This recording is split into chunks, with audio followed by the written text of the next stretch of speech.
Sahabat-sahabat yang dirahmati Allah, bicara hukum asal ya.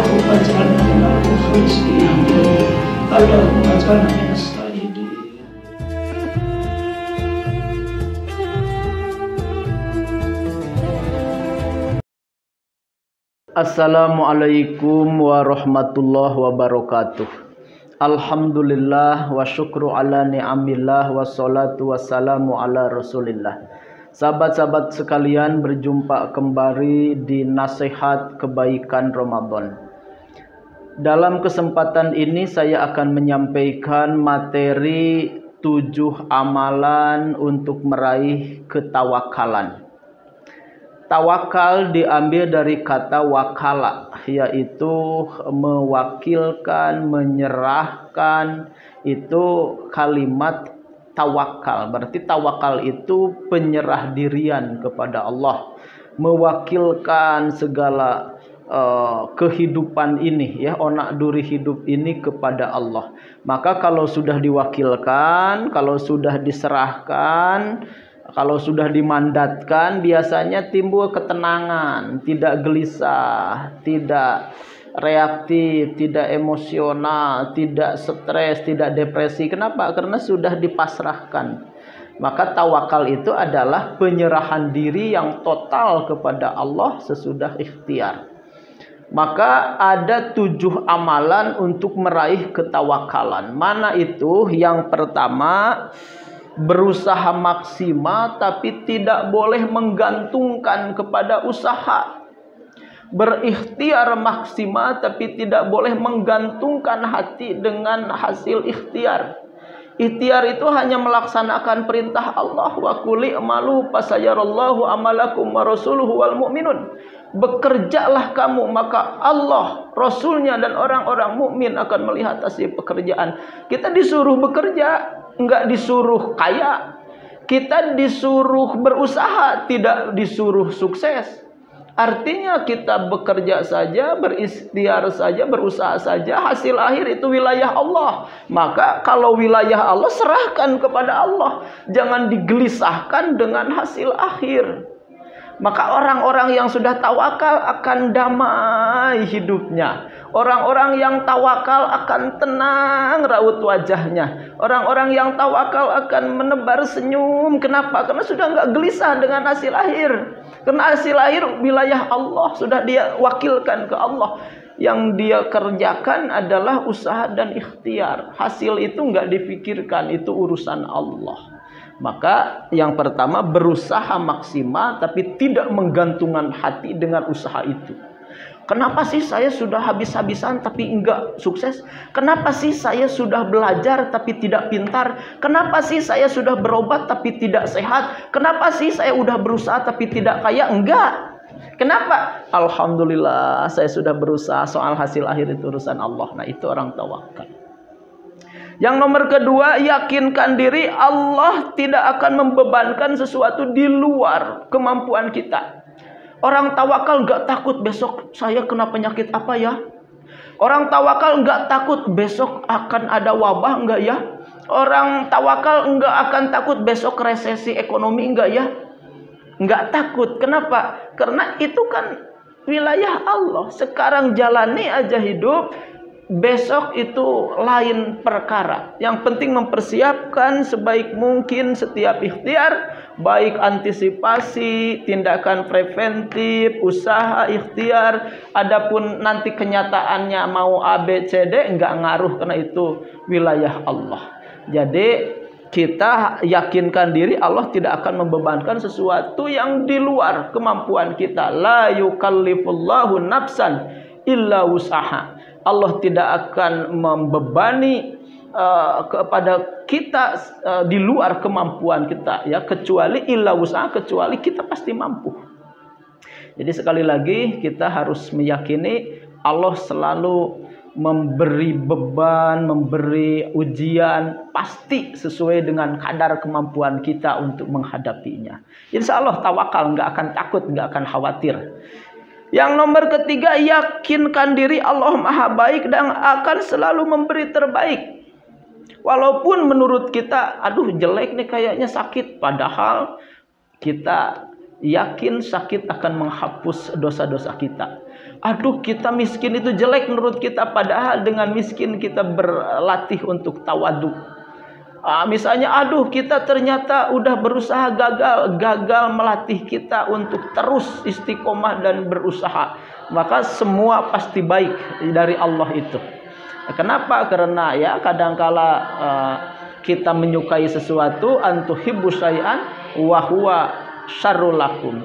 Menurut kita bagus, tetapi di sisi Allah itu jelek.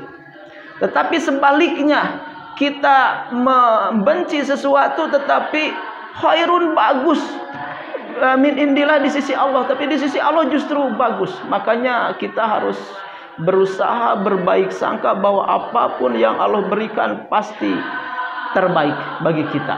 Allah Maha Baik, memberi yang baik kepada orang baik dan hasilnya akan baik. Begitu. Yang nomor keempat, selalu mensyukuri segala kondisi yang Allah takdirkan pada diri kita. Ya, selalu mensyukuri yang Allah takdirkan, maka kita akan menjadi manusia yang tawakal. Karena tawakal itu orang yang selalu gelisah, ingin ideal. Selalu gelisah karena ingin segala sesuatu itu sesuai dengan keinginannya, bukan sesuai dengan keinginan Allah. Selalu itu ingin sesuai dengan ekspektasinya, tidak mengindahkan atau tidak berserah atau tidak menerima apa yang Allah takdirkan.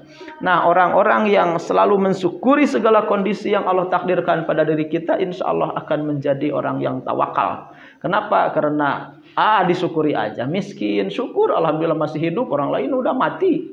Orang kaya juga udah mati.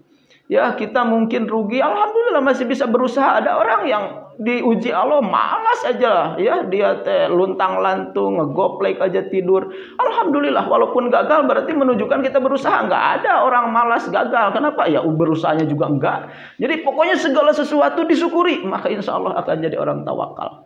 Selanjutnya yang nomor kelima, lakukan segala usaha dengan niat karena Allah, bukan karena ambisi duniawi. Orang yang tawakal itu adalah orang yang dia berusahanya karena Allah.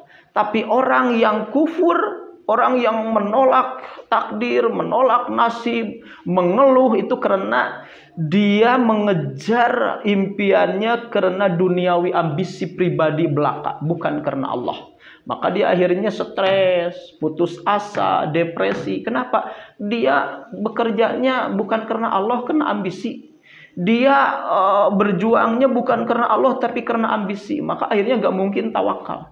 Tapi orang yang niatnya karena Allah, ya tujuannya karena Allah, innamal a'malu binniyat, kan setiap amal tergantung niat. Wa innamal likulli imri'in ma nawa, setiap orang dinilai apa dia meniatkannya. Kalau niatnya karena Allah, maka pasti tawakal.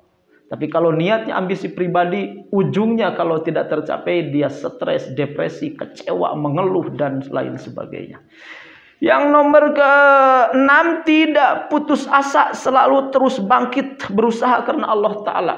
Wala taqnatu min rauhillah, jangan berputus asa dari rahmat Allah.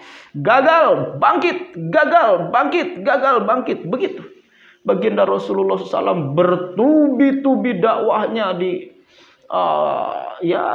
dilawan, digagalkan, dihempaskan, dikonspirasi, pokoknya dihambat terus-menerus. Tapi beliau gagal, bangkit lagi, gagal, bangkit lagi.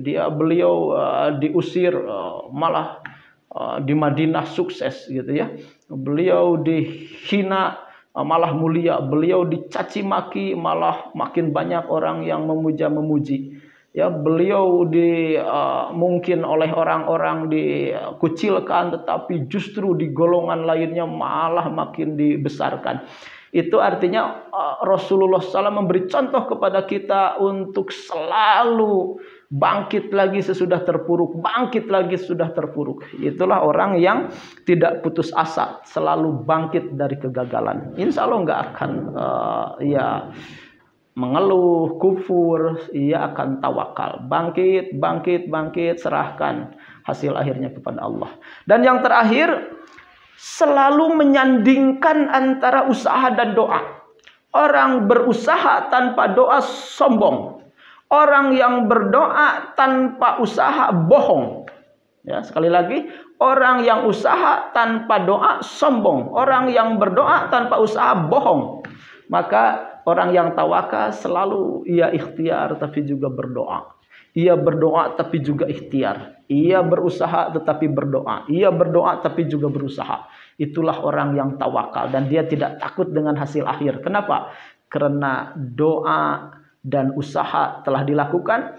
Adapun sukses atau tidak itu wilayah Allah Ta'ala. Dan dia pun dapat pahala berlimpah di akhirat. Di dunia mudah-mudahan sukses. Kalau Allah menginginkan kita sukses menurut keinginan kita. Tapi kalau ternyata gagal, nggak ada yang gagal bagi orang tawakal. Kenapa? Karena mungkin hanya ditunda saja di dunia. Tapi di akhirat dia akan menjadi manusia mulia. Menikmati surga abadan abada selama-lamanya. Mudah-mudahan bermanfaat 7 amalan untuk meraih ketawakalan. Akhirul kalam. Assalamualaikum warahmatullahi wabarakatuh.